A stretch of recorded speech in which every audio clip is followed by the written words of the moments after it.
अस्सलाम वालेकुम स्टूडेंट्स। आज स्टार्ट करेंगे chapter number 11 organic chemistry.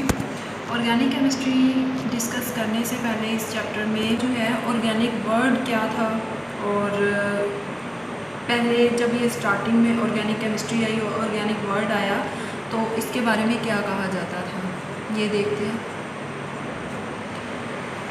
Initially the name organic chemistry was given to the chemistry of compound obtain from plants and animals. जो compounds plants और animal से लिए गए उन्हें नाम दिया गया ऑर्गेनिक कंपाउंड्स का। The chemistry of organic compound obtain from plants and animals from living organism. The word organic signifies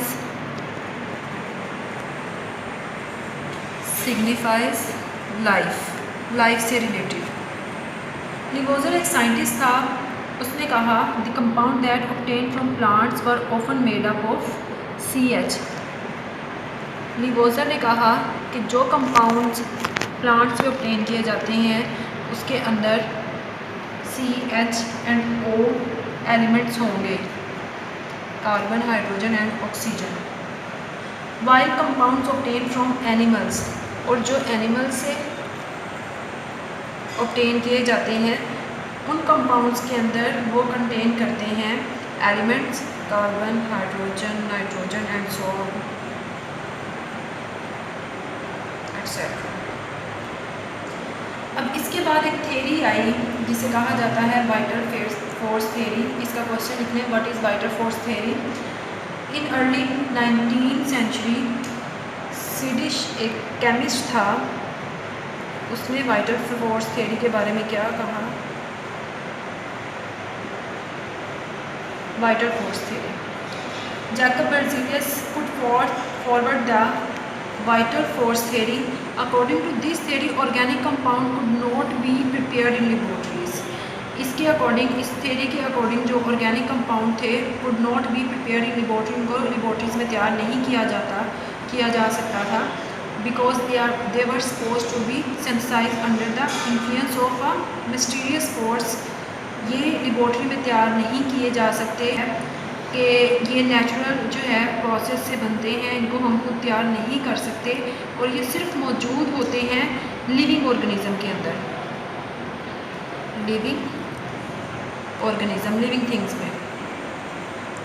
लेकिन ये जो वाइटर फोर्स थ्योरी थी सफ़र डेथ ब्लो इन 1828, जब एक पोलर साइंटिस्ट था उसने कहा और उसने तैयार किया ऑर्गेनिक कंपाउंड को लेबॉर्ट्रीज में। The first organic compound urea तैयार किया था from inorganic substance by heating ammonium cyanide. उसने अमोनियम साइनाइड NH4 CNO से यूरिया तैयार किया, ये यूरिया का फॉर्मूला है। तो वाइटर फोर्स थ्योरी रिजेक्ट की, उसने कहा वाइटर फोर्स थ्योरी में कहा गया कि जो ऑर्गेनिक कंपाउंड है ये कुदरती तौर पे बनेंगे, वहाँ से लिया जाएगा और लिविंग ऑर्गेनिज्म से, लिविंग थिंग से लिया जाएगा। लेकिन नेक्स्ट जो साइंटिस्ट आया उसने कहा कि लेबॉर्ट्री में ऑर्गेनिक कंपाउंड को तैयार किया जा सकता है और उसने फर्स्ट जो यूरिया था वो तैयार किया किससे, इनऑर्गेनिक सब्सटेंस से, जिसे कहा जाता है अमोनियम साइनाइड। अब later on vital force theory was further, जो है एक और साइंटिस्ट था, when he prepare acidic acid in laboratory. Next एक और आ गया एसिडिक एसिड को तैयार किया लेबॉर्ट्री में। तो organic compound include carbohydrates, protein, lipids, enzyme, vitamin, drugs, pharmaceutical products, fertilizer, pesticide, paint, dyes, synthetic rubbers, plastics, artificial fibres and many polymers etcetera. ये organic compound हैं जिनके बारे में कहा जाता था कि ये सिर्फ नेचर में नेचुरल प्रोडक्ट्स और नेचुरल लिविंग ऑर्गेनिज्म के अंदर मौजूद होंगे, इन्हें तैयार नहीं कर सकते, लेकिन इनको तैयार किया गया और लेबॉर्ट्री में तैयार करके दिखाया गया। अब डिस्कस करते हैं कि ऑर्गेनिक कंपाउंड हैं क्या। Organic compound, there are about 10 millions of organic compound, 10 millions organic compound हैं। अब उन organic compound and thousands of new organic compound are being prepared every year. Organic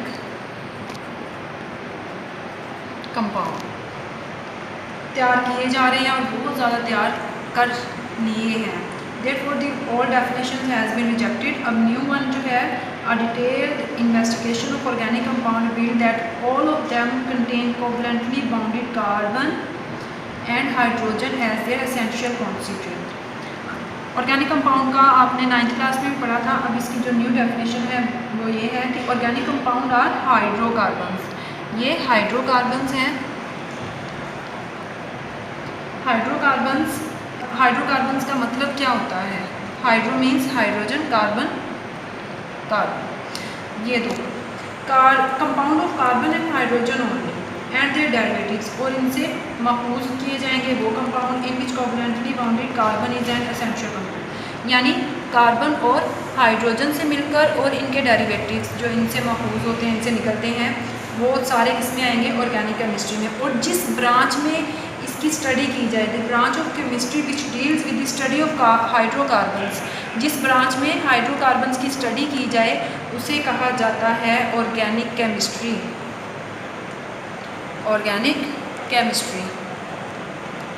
तो ऑर्गेनिक केमिस्ट्री ये थी, इसमें इसका इंट्रोडक्शन पढ़ा, ऑर्गेनिक कंपाउंड्स का देखा, और इसके बहुत से और भी कंपाउंड्स डिस्कस करेंगे ऑर्गेनिक केमिस्ट्री और ऑर्गेनिक कंपाउंड के बारे में. Carbon monoxide and carbon dioxide और carbonates, bicarbonates, carbides are also carbon compound. They are not treated as organic compound because their properties are quite different from those of organic compound.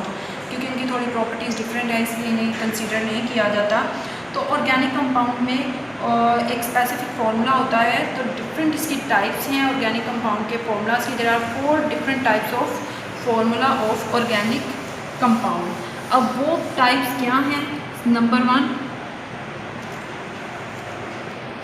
Types of formula. Number 1 type है इसकी molecular formula. Number 2 है structural formula.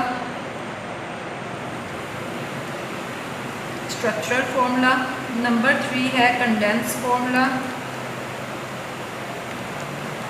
Number 4 है dot and cross formula, और इसको electronic formula भी कहा जाता है. टाइप्स की डिटेल इंशाल्लाह नेक्स्ट लेक्चर में डिस्कस करेंगे. उसके साथ जो है मैं आपको बताना चाहूँगी नंबरिंग के केमिस्ट्री में जो है वो नंबरिंग किस तरह से की जाती है. अगर 1 कार्बन है तो क्या कहेंगे, अगर 2 कार्बन है तो क्या कहेंगे.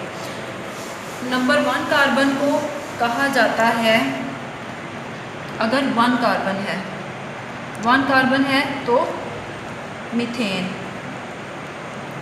अगर 2 कार्बन है तो कहा जाता है इथेन. ये नंबरिंग आपने अच्छे तरीके से याद करना है इसको, क्योंकि नंबरिंग अगर आपको याद होगी तो आप नेक्स्ट रिएक्शंस जो हैं वो अच्छे से कर सकेंगे, स्ट्रक्चर अच्छे से ड्रॉ कर सकेंगे. नंबर 3, अगर 3 कार्बन है तो होगा प्रोपेन. नंबर 4 है तो होगा ब्यूटेन. अब मैं कार्बन नहीं लिख रही हूँ. 5 कार्बन है तो पेंटेन. 6 कार्बन है तो आपके पास आएगा हेक्सेन.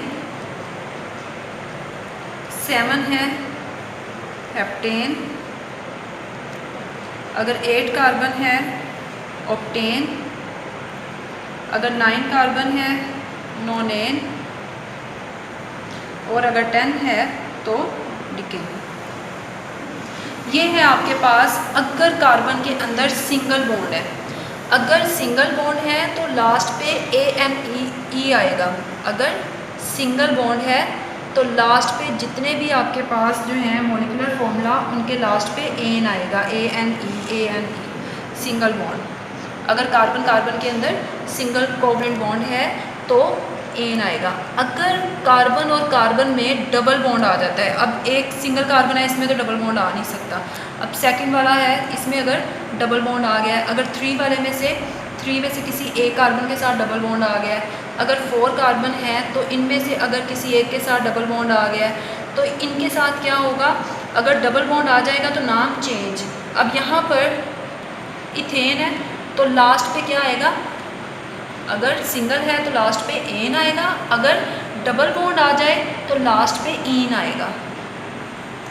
जैसे ETH THENE, ethene, propene, butene और सारे जितने भी नाम है, पेंटीन, हेक्सीन, हेप्टीन, ओक्टेन, ये लास्ट पे ईन वर्ड आएगा। अब नेक्स्ट क्वेश्चन कि अगर लास्ट पे या कार्बन के अंदर ट्रिपल बॉन्ड आ जाए, अगर ट्रिपल बॉन्ड आएगा तो फिर क्या होगा, ट्रिपल बॉन्ड आ जाए किसी भी एक कार्बन के साथ तो लास्ट पे आयन आएगा YNA आयन। कार्बन है कोई भी, अगर ये ट्रिपल बॉन्ड आ गया तो ये नाम हो जाएगा ETHYN, इथाइन। अगर प्रोपाइन के साथ किसी एक कार्बन के साथ ट्रिपल बॉन्ड आ गया तो प्रोपीन से पर क्या हो जाएगा, प्रोपाइन, लास्ट पे YNA आएगा। इसी तरह ब्यूटीन है, या फिर आपके पास कार्बन के साथ ये देखें 1 2 3 4 5 6, मैंने 6 कार्बन का स्ट्रक्चर, 6 कार्बन वाला कंपाउंड लिया, ऑर्गेनिक कंपाउंड, और इसके साथ मैंने किसी भी एक कार्बन के साथ ट्रिपल बॉन्ड लगा दिया। अब इसको काउंट करें 1 2 3 4 5 6 कार्बन वाले को क्या कहा जाता है, यहाँ से चेक करें, 6 कार्बन वाले को कहते हैं हेक्सेन। हेक्सेन उस सूरत में कहेंगे जब सिंगल बॉन्ड है, और हेक्सीन उस सूरत में कहेंगे जब डबल बॉन्ड आ गया। लेकिन यहाँ पर क्या आया, ट्रिपल बॉन्ड, तो ट्रिपल बॉन्ड जब आएगा तो नाम क्या हो जाएगा, हेक्साइन, YNE, हेक्साइन आएगा। तो ये है नंबरिंग। आपने क्या करना है, एक टेबल ड्रॉ करना है, उसमें आपने पहले सिंगल बॉन्ड वाले कार्बन और उसका नाम, फिर डबल बॉन्ड वाले कार्बन, उसका नाम, ethene, propene, butene, pentene, hexene, और नेक्स्ट आपने कॉलम आप ड्रॉ करें ताकि इजीली आप इसे लर्न कर सकें। थर्ड में आपने ट्रिपल बॉन्ड वाला आपने कॉलम ड्रॉ करना है, उसमें आपने उसका नाम लिखना है, ethyne, propyne, butyne, pentyne, hexyne, heptyne, ठीक है। अब सिंगल, डबल और ट्रिपल बॉन्ड का मैंने आपको बताया, तो इसको अच्छी तरह से लर्न करना है और इसकी प्रैक्टिस करनी है, क्योंकि अगर आपकी प्रैक्टिस नहीं होगी तो आप नेक्स्ट लेक्चर में अच्छी तरह से स्ट्रक्चर ड्रॉ नहीं कर सकेंगे। तो आपने ये शेयर भी करना है कि मैंने ये जो है एक कॉलम के साथ मैंने ड्रॉ किया है इसका स्केच, जिसमें मैंने एन, ईन और आइन वालों को सेपरेट किया है, तो आपको नाम भी याद हो जाएंगे और स्ट्रक्चर भी। Thank you so much.